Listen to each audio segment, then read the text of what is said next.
Welcome to Simplify. I'm Caitlin Schiller. And I'm Ben Schumann-Solar. What's up, Caitlin? Hey, Ben. Doing pretty well. Yeah? Getting kind of hungry. So we're going to have to get in and get out really fast, guys, because when I'm hungry, I'm not nice to be around. Nobody wants that.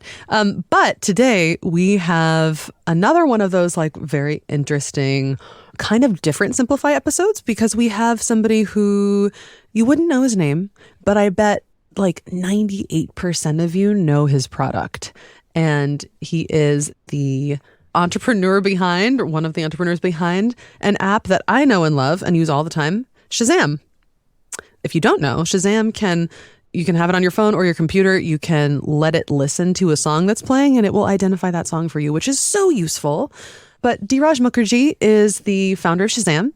He is now what is referred to as an impact investor that really focuses on social good, things like equality and clean water, that good stuff. And his bread and butter subjects are entrepreneurship and investing, as you might imagine. And that is exactly what we talked about in this interview.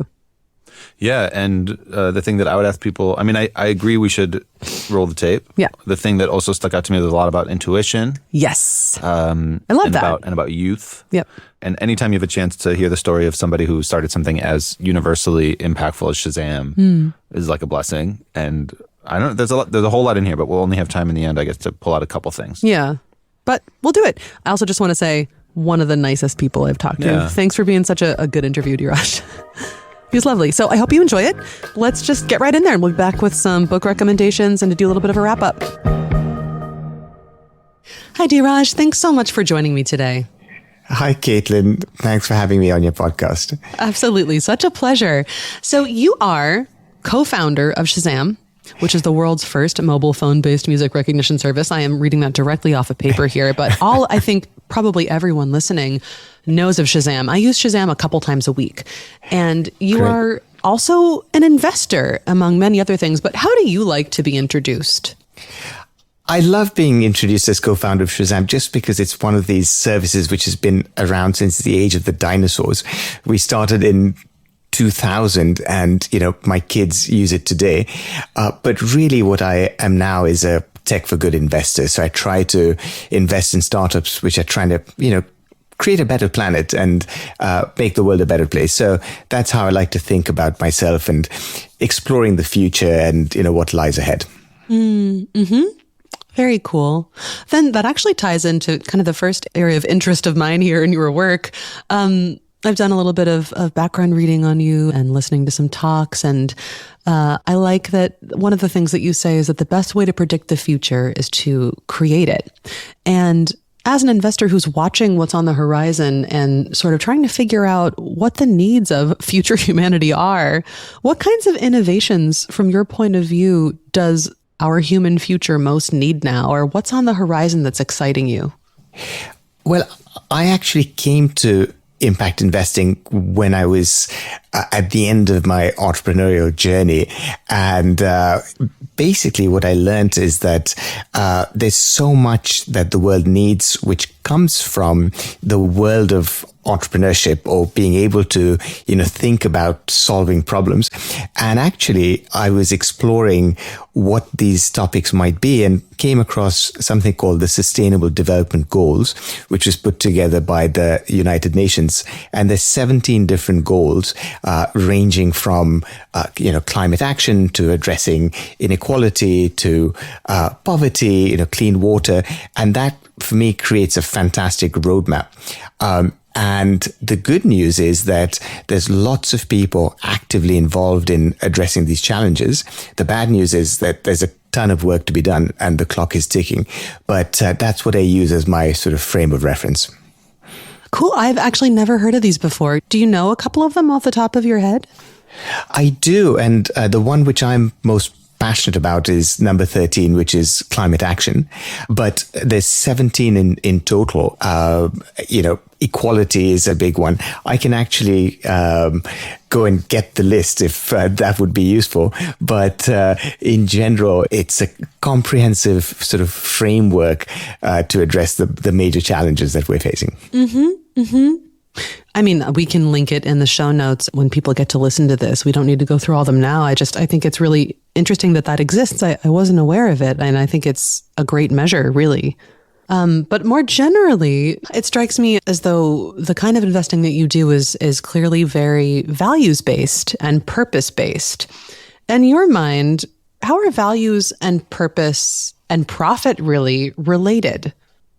Yes, I think that what nowadays I'm seeing more and more is bringing together profit and purpose, whereas the old model of capitalism, if you will, was all about making your investors better off and your shareholders more wealth. And actually, I don't think that's fit for purpose anymore, because today's generation of entrepreneurs want more than just money or creating value. It's much more about having an impact on the world. And that's what, in fact, attracts employees. That's what actually wins over customers. That's how you get influencers supporting what you're trying to do. And this shift, I think, has been in place for a while. It's become more marked, I think, in the last 4, 5, 6, 7, 8 years. But I've had some experiences which made me change my thinking as well. So business people, but acting as a force for good rather than just for the profit motive. Yeah, I see, especially in bigger companies, less of an emphasis on doing social good, and it just becomes more profit driven. And I also think this is another area of yours that I'm interested in hearing you talk more about. As businesses begin to scale, it seems to me that they spend less time really focusing on the human side of innovation and just look for what will make the most money. And it seems like that can run a company into the ground. So when you think about innovation, how do you decide, or how do you see what might be a good, worthy investment in innovation in the future? Yes, the way I think about it is, how do you create the future that you want to be part of? When we started Shazam in 2000, we would hear music and we didn't know what that song was. And my business partners and I essentially set out to solve the problem we were facing ourselves. And we didn't realize how complicated it was going to be to invent the technology and launch the service and then grow it. But literally, we're trying to, invent a back scratcher for our own itch. And that's the way I think of innovation today, which is, what's the future that we want to be part of, that we want to create, and who are the people who are actually coming up with the ideas which will create that future. And so it's driven by a desire for change. It's driven by, a perspective on a society that we'd want to be part of. I've got kids as well. I've got 3 kids who are 16, 13, and 10. What's the world that we want to create that they will live in happily in the decades ahead? So that's how I start thinking about it. And the aspect of profit, which is vital here, which is, if a business is not profitable, if it's not sustainable, it's not going to be around. So it has to have customers, it has to, make sales, it has to grow, it has to allow people to develop in their careers in order to make a long-term impact. So that's the way I think about it. Yeah. So then you have this notion of weak signals, and you're always, I've noticed in your videos and your talks, that you're always so humble and quick to admit that you're, quote, no expert in impact investing, or you don't have a specific degree in that, although you did go to Stanford Business School, so I think that qualifies you. But what you do have is instincts, and one of those instincts that you've honed is to pick up what you call weak signals. Can you talk to me a little bit about weak signals and maybe give a few examples? Sure. I think weak signals is about thinking about problems and then observing information which might not be directly related, but create a pattern if one pays enough attention. And the example I use is that, we all have the same kinds of challenges through life, which is, getting a job, or saving money, or finding the right relationship, or, making friends, or staying physically healthy. And, sometimes these problems are buried deep down and we can't really articulate what's bothering us. At other times, they're more explicit. And the best innovations come from solving these deep-seated problems.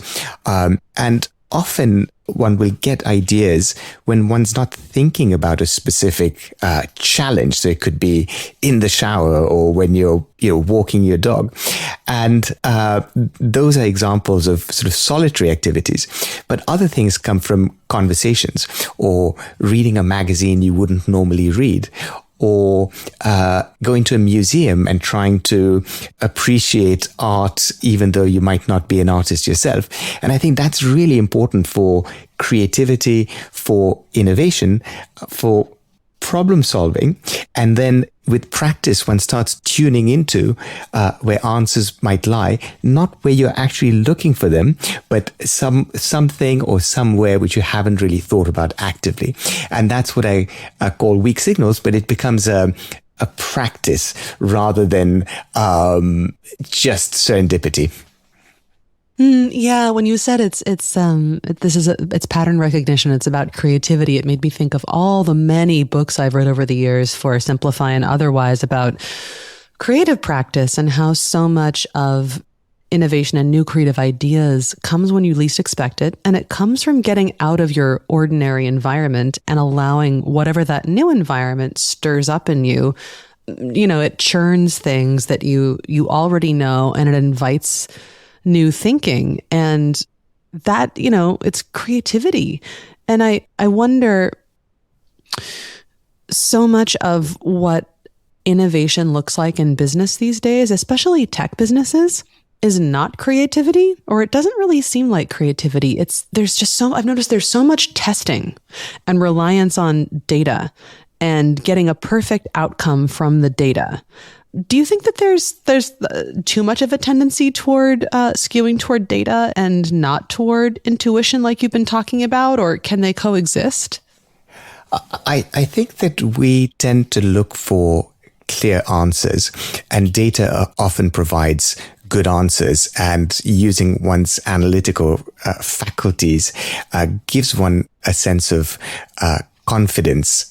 My degree is in econometrics, so I love numbers and data and analysis, but I think it's only one part of the story. The other part of the story is about using instincts and intuition, but that's much harder to pin down. It's much more difficult to quantify, and it's much more elusive if you want to promote that in an organization. And that's where I think we fail, because if it's difficult to measure or it's challenging to quantify, then we don't pay attention to it. And I think that is a major challenge, because actually crunching numbers and doing analysis is becoming easier and easier as machines get more powerful. We now have access to incredible computing as well as generative AI.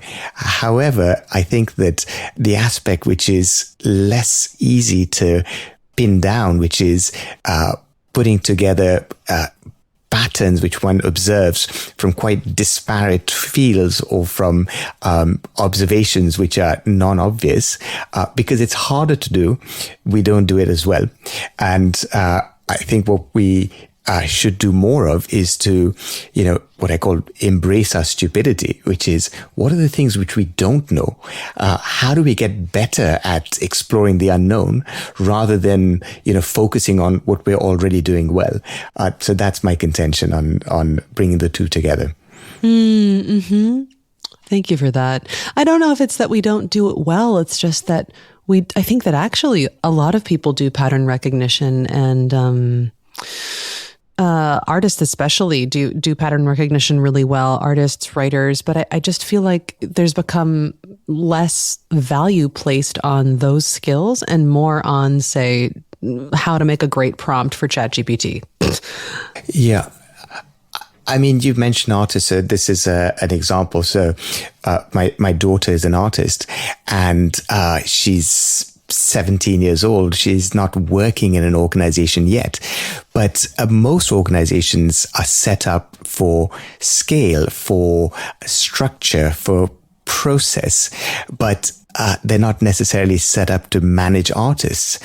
Even the term is a contradiction. How do you allow someone to be as creative as possible to express their talent, working in a team with other people who may not know where their true talent actually lies?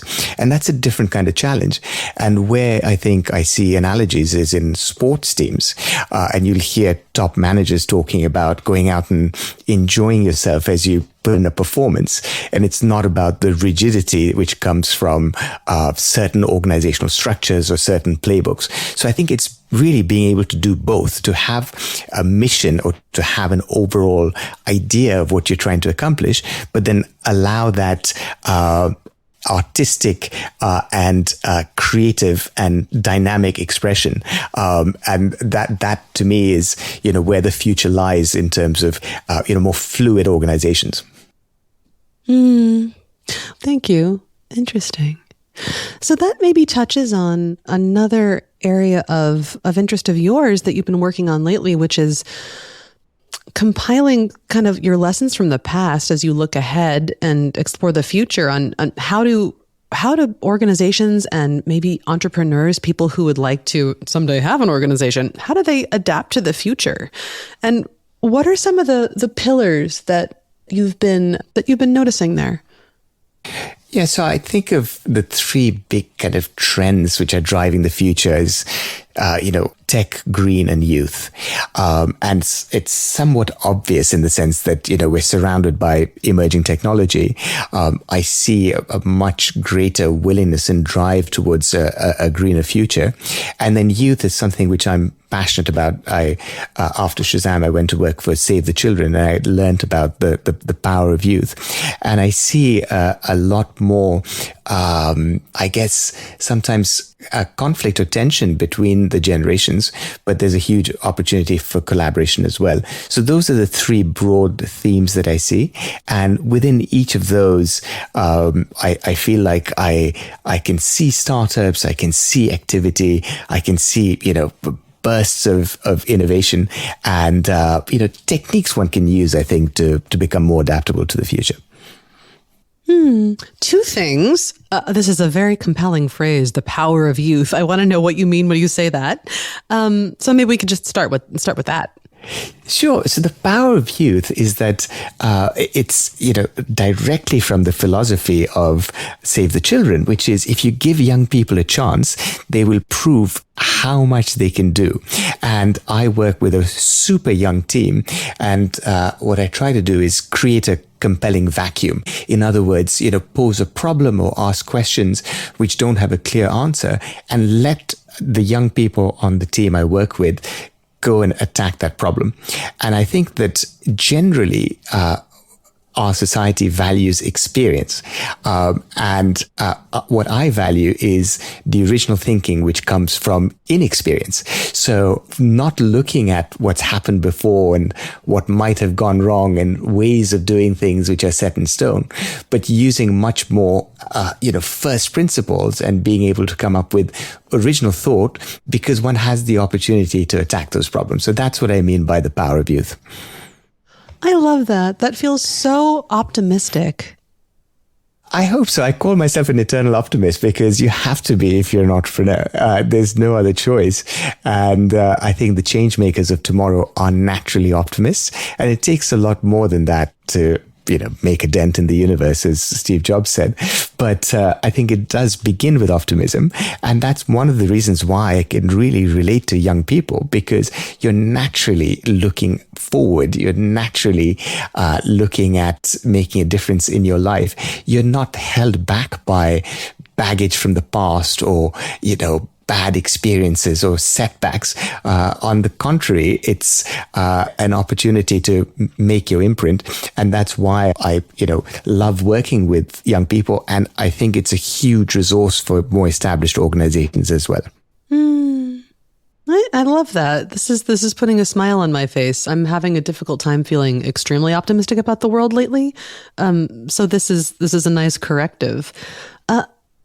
If you could go back and talk to young Dhiraj, how old were you when you founded Shazam? So I was 30 years old. Okay, that's pretty young.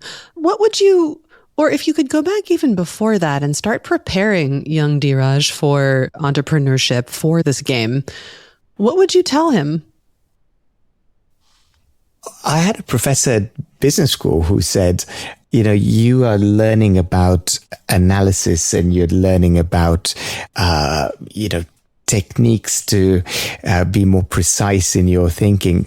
But you'll find in your career, you will end up using your instincts more as you become more senior. And that phrase stuck with me. And I think that what I would think about earlier is, how do you tap into your instincts? How do you develop your own sensibility to be able to put 2 and 2 together and come up with 5? And that's something which a conventional education system doesn't focus on. That's something which young people are not necessarily rewarded for. But I believe that it's a huge opportunity if one is allowed to develop that confidence in one's creativity and the ability to think on one's feet, to be able to react to a situation which might be completely unexpected, as well as just to be more adaptable to change. So I feel now with experience, I've got to that point. I would do even more of that when I were younger, or that's what I would wish for young people today. I could not agree more with that, actually. One of the best gifts that I was given by a pretty seasoned audio producer, not even that long ago. I didn't learn to edit audio until I was in my early 30s, but he taught me how, and he took me aside and we listened to an hour of tape together. And I said, well, how do I know what to pull? How are we going to turn this into 20 minutes? And he said, well, what interests you? What feels like it matters? What jumps out at you? Underline all of those things when you hear them.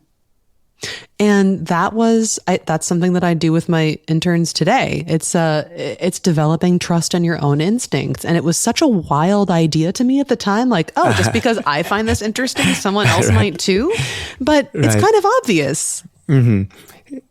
Yeah, it's fascinating because my team has just started producing shorts for YouTube. And, my wife and kids saw it last week and they said, wait, you're on YouTube? I mean, they didn't believe that, I'm almost 55. What am I doing on that platform? But my team has basically gone through and created little edits of things I may have said. And I asked Diego, my producer, I said, how do you choose what you create in the short? He said, whatever I find interesting. It's the things which stick with me. And I thought that's brilliant because, I can talk all day long. I have no idea what's interesting and what's not. But for a young person to pick out the 20 seconds which they believe is meaningful for them is exactly what you're talking about. Yeah. And, I sometimes, I don't think that it's something we can always do for ourselves. I think that it's really important to have an editor or a producer or someone to listen back and say, no, this has resonance for some reason. But being able, I guess that what we're talking about here is this confidence and this confidence in intuition and creative taste to a certain degree. And it strikes me that those are the same skills, or the confidence, creative intuition. That's what you use when you're investing too. That's right. I think in investing, what you're looking for is character. You're looking for that person who doesn't take no for an answer, that person who, can just dust themselves off from a rejection and get up and go again. A team which sees, a setback as a stepping stone and just moves on.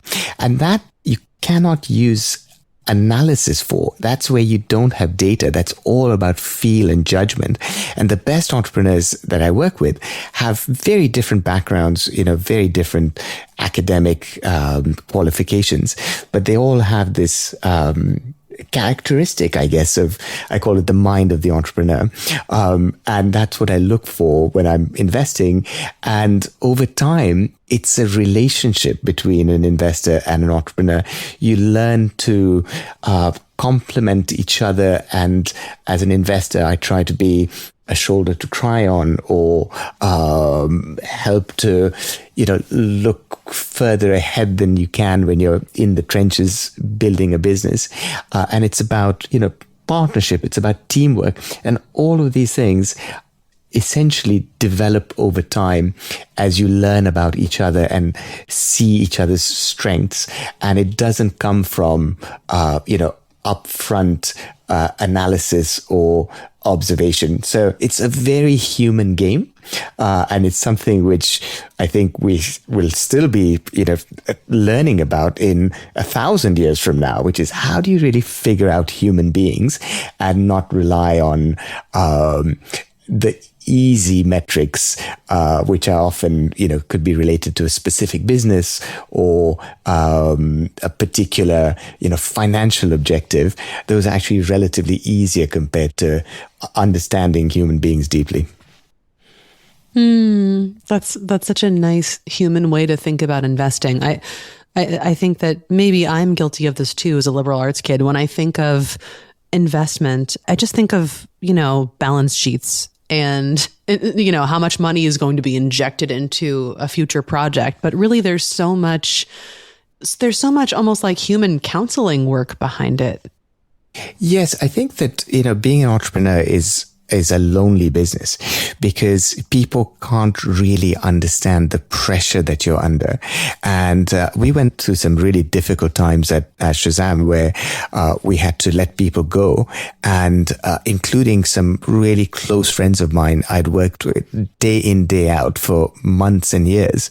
And when you go through those dark phases, you have to tell yourself it's not the end of the world. This is just a business. This is not life or death. But when you come out on the other side, when you manage to get through, then you can appreciate the people who were there with you at those darkest points in time, who stood by you and who backed you. And actually, the only way to make an impact is if you're big enough, if you reach enough people, if you ship enough product. And it's not about, I believe, the money. It's about, in our case, the friendships which we built, going through the journey. It's about people coming up to me and saying, I still love using Shazam today. That makes me so happy. It's about, putting a smile on your customer's face, and you can see it. It doesn't matter what business you're in. So I think that is my interpretation, my view on, what business and investing is about. It's making that change you want to see happen rather than, how do I get rich quickly? Yeah. So I love Shazam. As I said before, I use it all the time. But another app that I use is called Merlin. I don't know if you've heard of this, but it's basically Shazam for birds.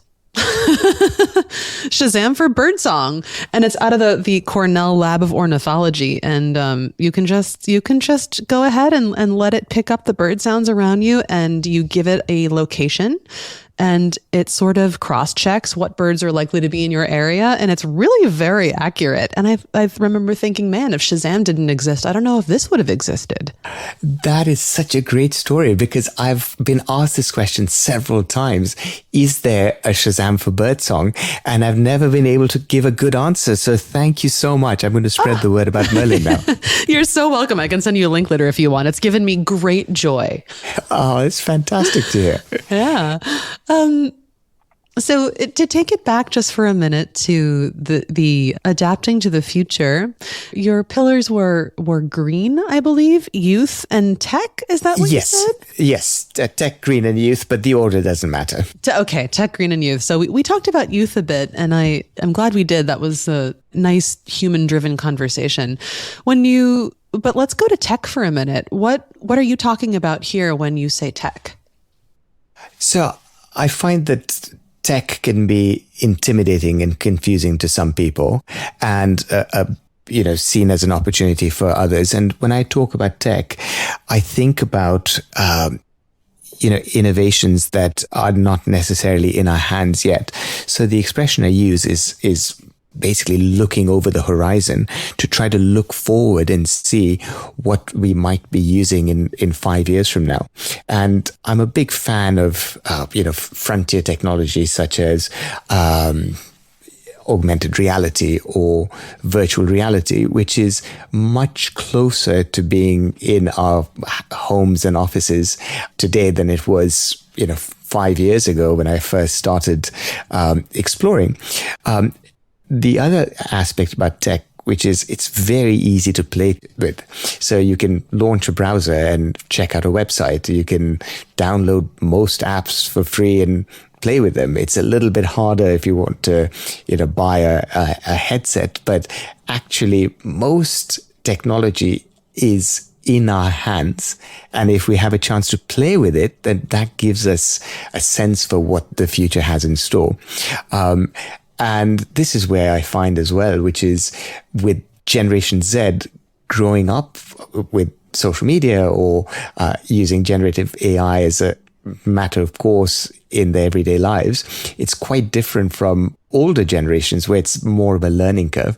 So I think it's really important to give oneself the opportunity to discover and play with new technology and actually have the permission to soak up what the future might look like. And that's what I believe makes us more adaptable once it enters the organization, the workforce, the office, or the home.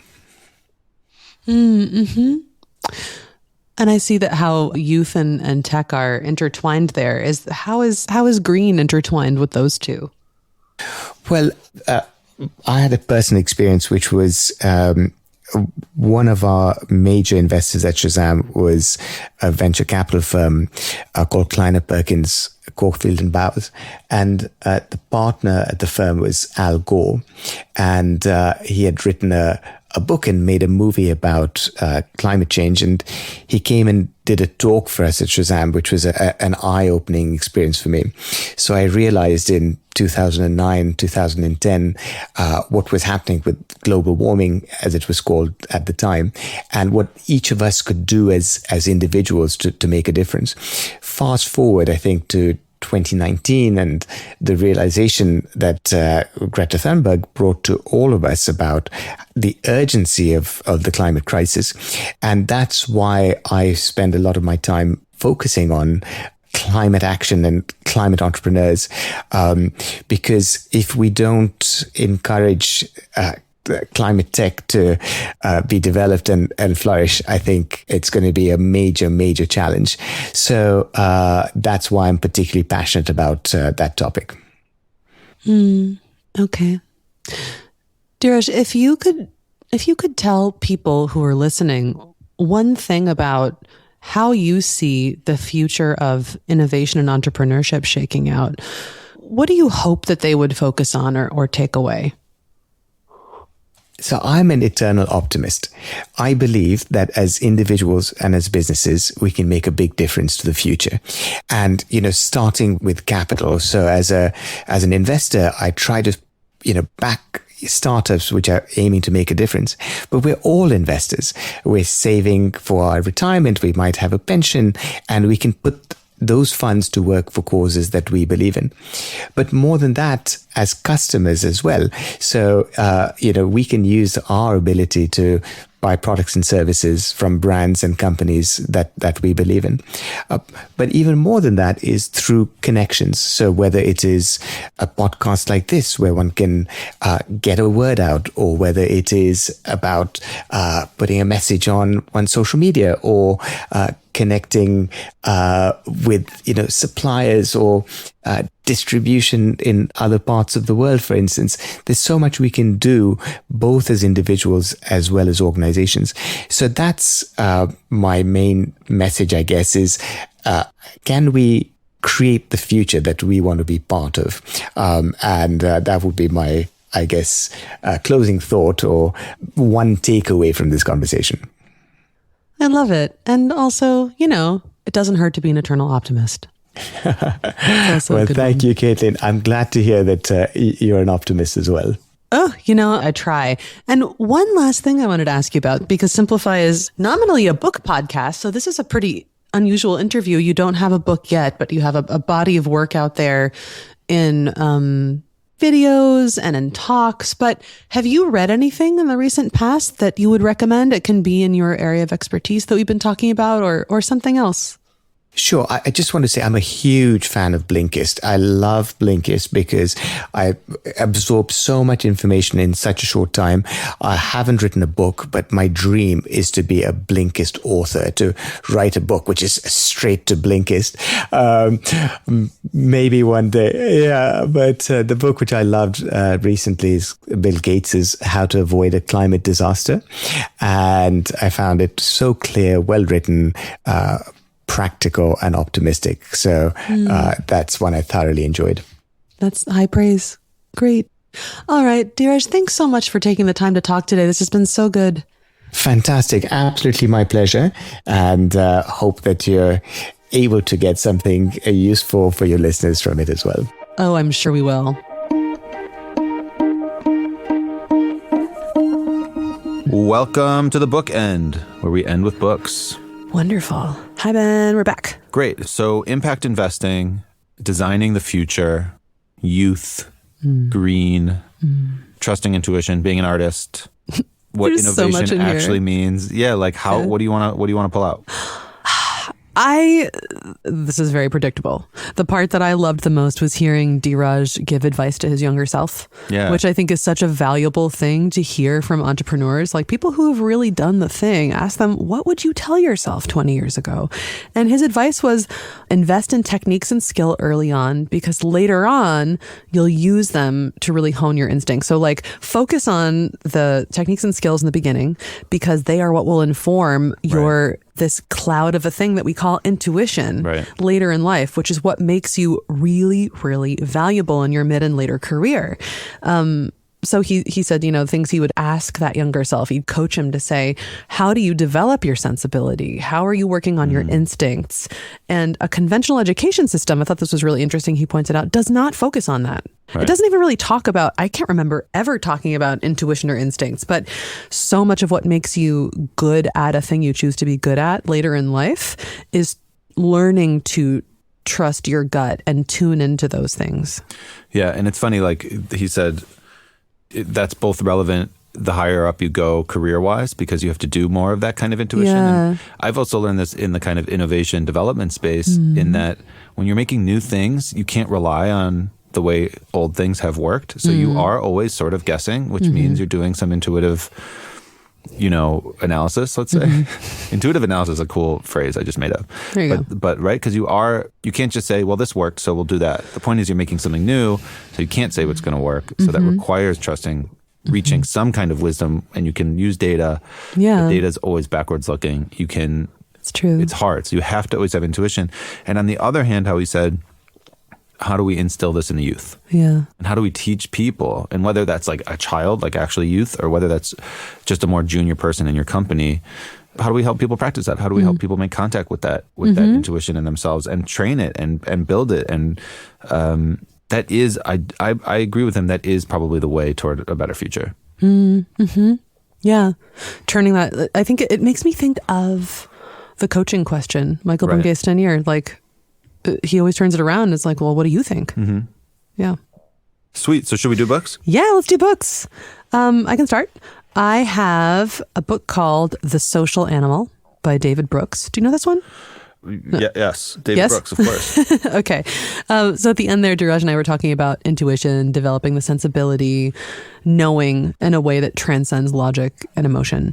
And what I love from the links to this book, The Social Animal, is this sentiment that rational choice is impossible without emotions. You cannot make a good decision without emotional reasoning, because emotional reasoning is actually the thing that allows you to imaginatively project into a future where you have made that decision, and it lets you feel how the decision might impact you. Right. Like an example of this is when you think about diving from a high cliff, you feel fearful, you feel like queasy, you feel panicky. And without the emotions that are informing those feelings, you would not be able to make the choice to not dive off the high cliff. So I really like how this book positions intuition and emotion as a part of rational decision making. Yeah. There's a famous study, I remember studying morality in university. And there was this study that people who had a part of the brain removed, like a certain lobotomy, where emotions live, were actually incapable of playing blackjack. Of like making a rational choice of hit or stay based on the number of your cards, even if you told them what to do. Yeah. So when you have no connection to, like, just physically, biologically, when the emotion doesn't work, the brain rational system doesn't work, which is, very interesting. Very interesting indeed. I brought a couple things. I mean, Dhiraj did a guide on the Blinkist app called Investing for Impact. So you can check out the guide. Absolutely. In that guide, he mentions the book The Business of Good by Jason Haber. The subtitle is Social Entrepreneurship and the New Bottom Line. So maybe people have heard of something called, like, people call it Capitalism 2.0. The idea is social entrepreneurship combining profit motives with social problem solving. So basically, it's not only about maximizing profits. This book and his guide are a good starting point to look into it. It's not that complicated. It's in the name, social entrepreneurship. And like you talked about in the interview, it's not just about how do I make my name and my bank account as big as possible, but how do I do some good for the world? Yeah. Nice. Great choice. All right. Solid. Then that is it. Hope you enjoyed it and got something out of that. Hope you'll go and listen to your intuition today. Simplify was produced by me, Caitlin Schiller, Ben Schumann-Stoller, Maria Levichik, and Stefan Obadia here in Blinkist HQ in Berlin, Germany. If you would like to try Blinkist, which we highly recommend, you want to go check out Dhiraj's guide, you want to listen to those blinks, go to Blinkist.com/friends and enter the code IMPACT, IMPACT, IMPACT. All right, till the next one, check it out. Bye-bye.